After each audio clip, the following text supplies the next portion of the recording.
وزیر اعظم شہباز شریف کی زیر صدارت وفاقی کابینہ کا اجلاس، کابینہ ذیلی کمیٹی برائے قانون سازی کے فیصلوں کی توثیق کر دی۔ اسلام آباد کے بلدیاتی انتخابات میں ایک بار پھر تاخیر کا امکان۔ وزیر اعظم نے اجلاس سے خطاب میں کہا، حکومت میں آتے ہی عزم کیا تھا، خسارے کا شکار ریاستی اداروں کی نجکاری کی جائے گی، ہم ملک کو ڈیفالٹ کے دہانے سے نکال کر معاشی استحکام تک لائے۔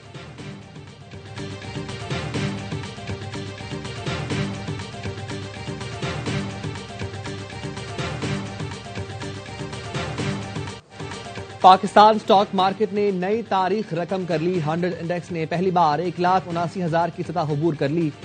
2148 پوائنٹس اضافے سے پہلے سیشن میں انڈیکس 1,78,504 پوائنٹس پر بند ہوا۔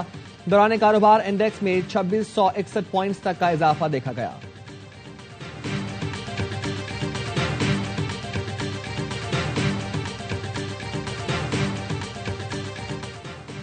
بلومبرگ نے پاکستان میں مہنگائی میں نمایاں کمی اور پالیسی استحکام کی تصدیق کر دی۔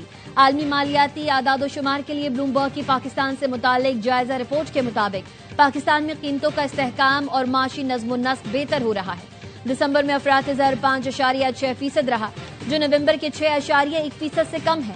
خوراک کی قیمتوں میں دباؤ کم ہوا، غذائی افراط زر 3.24% تک محدود رہا۔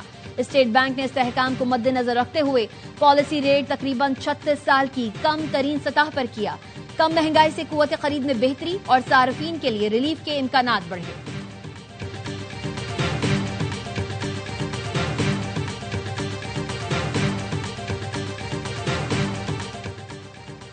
وفاقی وزیر خزانہ محمد اورنگزیب کا ٹیکس نیٹ مزید وسیع کرنے پر زور۔ F B R field formation سے ویڈیو لنک پر خطاب میں کہا، بہتر ٹیکس تعمیل سے رسمی شعبے پر بوجھ کم ہوگا۔ وزیر خزانہ نے دسمبر 2025 میں ریکارڈ ٹیکس وصولی پر ایف بی آر کی کارکردگی کو سراہا۔ محمد اورنگزیب کو بریفنگ میں بتایا گیا، دسمبر میں ایف بی آر کی ٹیکس وصولی 1427 ارب روپے رہی۔ دسمبر کی ٹیکس وصولی کے ماہانہ ہدف کا 99% حاصل ہوا۔ کسی بھی دسمبر میں اب تک کی سب سے زیادہ ٹیکس وصولی ہوئی۔ دسمبر میں انکم ٹیکس وصولی 831 ارب روپے تک پہنچ گئی۔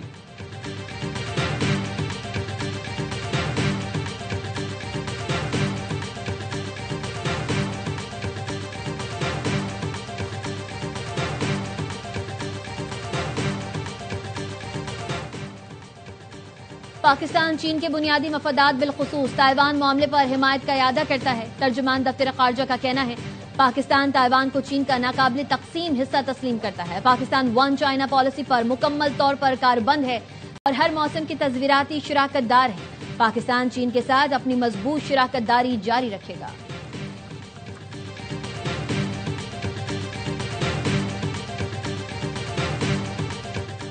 افغان طالبان رجیم کا امدادی رقوم پر قبضہ، بدترین کرپشن کا پردہ چاک۔ افغان جریدہ ہشت صبح کے مطابق کندوز میں افغان طالبان نے ضرورت مندوں کے لیے امداد کا نصف حصہ ہڑپ کر لیا۔ سعودی کنگ سلمان ریلیف سینٹر نے امداد فراہم کی تھی۔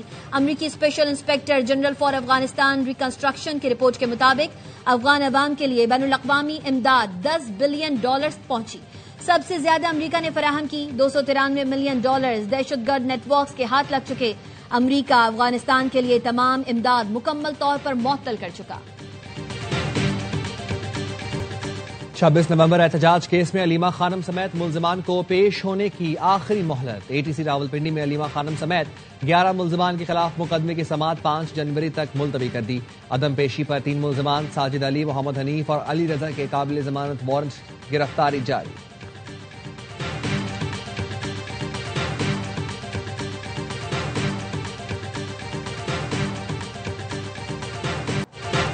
سرد ہواؤں کا راج، بالائی علاقوں میں برفباری سے سردی کی شدت میں اضافہ۔ جنت نظیر وادی، سبات کا حسن بھی دوبالا ہو گیا۔ قدرتی نظاروں کے مزے لینے سیاح کھچے چلے آئے۔ مانسیرا میں برفباری نے شوگران، ناران، کاغان کی خوبصورتی میں رنگ بھر دیے۔ چمن سمیت شمالی بلوچستان میں برفباری کے بعد ٹھنڈی ہوائیں چل پڑیں، پارہ -1 تک گر گیا۔ چترال میں برفباری کے بعد ہر سمت سفیدی پھیل گئی۔ آزاد کشمیر کے علاقے باغ میں برفباری سے قدرتی حسن دوبالا ہو گیا۔ کراچی، کوئٹہ، لاہور سمیت مختلف شہروں میں بھی ٹھنڈی ہوائیں۔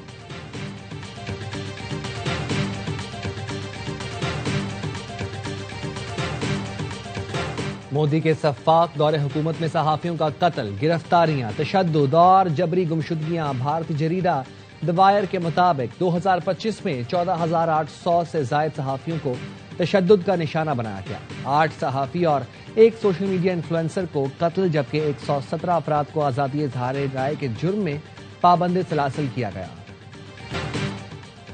فیصل آباد کے علاقے باگے والا میں سی سی ڈی سے مبینہ مقابلے میں منشیات فروش شہزاد ہلاک، 3 ملزمان فرار. سی سی ڈی نے کار، اسلحہ اور منشیات تحویل میں لے کر مقدمہ درج کر لیا.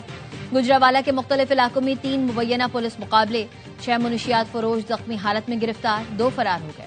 لاہور کے علاقے اچرا میں سی سی ڈی کو توالی کا مبینہ مقابلہ، زیر حراست ملزم ہلاک. سی سی ڈی ٹیم ملزم فیضان باکسر کو نشاندہی کے لیے شیخوپورہ لے جا رہی تھی. پولیس کا کہنا ہے ملزم اپنے ساتھیوں کی فائرنگ سے ہلاک ہوا.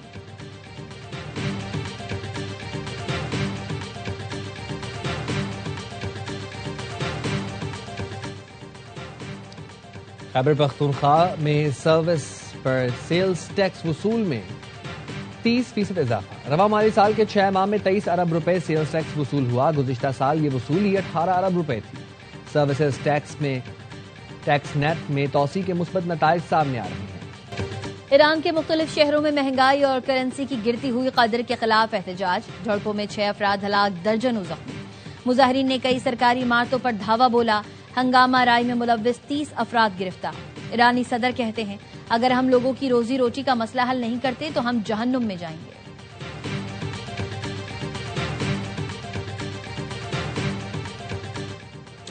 یوکرینی ڈرونز کا ہدف صدر ولادیمیر پوٹن کی صدارتی رہائش گاہ تھا. روسی حکام کا کہنا ہے یوکرینی ڈرون سے حاصل ہونے والا ڈیٹا ڈی کوڈ کر لیا ہے.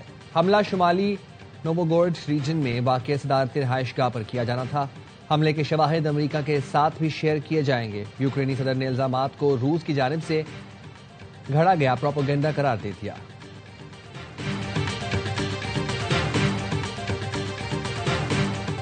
سوئٹزرلینڈ کے اسکی ریزورٹ ٹاؤن کے بار میں آتش زدگی سے ہلاک افراد کی تعداد 47 ہو گئی.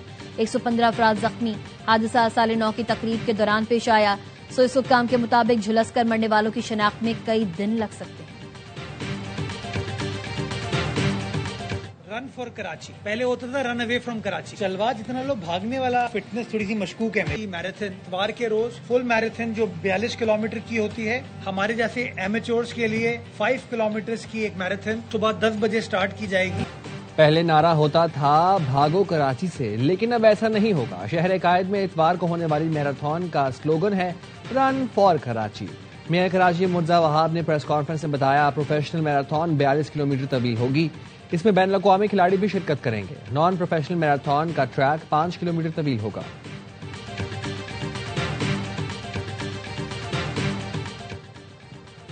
انڈر 19 ٹرائی سیریز میں پاکستانی ٹیم اپنے تیسرے گروپ میچ میں افغانستان کے مد مقابل. پاکستان نے پہلے میچ میں افغانستان کو 1 وکٹ سے ہرایا، جبکہ زمبابوے کے خلاف دوسرا میچ بارش کی نظر ہو گیا تھا. زمبابوے انڈر 19 نے پہلے ہی ٹرائی سیریز کے فائنل کے لیے کوالیفائی کر لیا.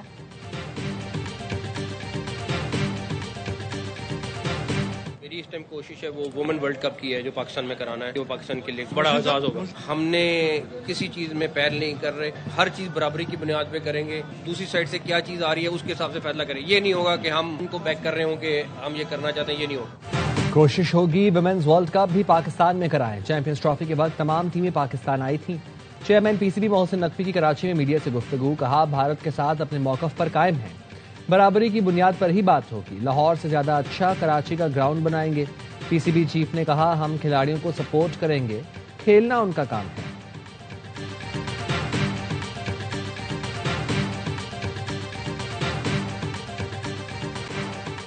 مقبوضہ کشمیر میں فلسطین سے اظہار یکجہتی مودی سرکار سے برداشت نہ ہوگی. جموں کشمیر چیمپئنز لیگ میں ہیلمٹ پر فلسطینی جھنڈے کا سٹیکر لگانے پر فرقان بٹ پر پابندی آئی. جھنڈا لگانے پر پولیس نے فرقان بٹ کو تفتیش کے لیے بلا لیا. اور پاکستانی نژاد آسٹریلوی بلے باز عثمان خواجہ کا انٹرنیشنل کرکٹ سے ریٹائرمنٹ کا اعلان. اپنا آخری میچ سڈنی میں انگلینڈ کے خلاف کھیلیں گے. الوداعی پریس کانفرنس میں کہا کیریئر کے دوران نسلی امتیاز کا سامنا کیا. کہا گیا پاکستان کا مسلمان کرکٹر ہوں، کبھی آسٹریلیا کے خلاف نہیں کھیلوں گا.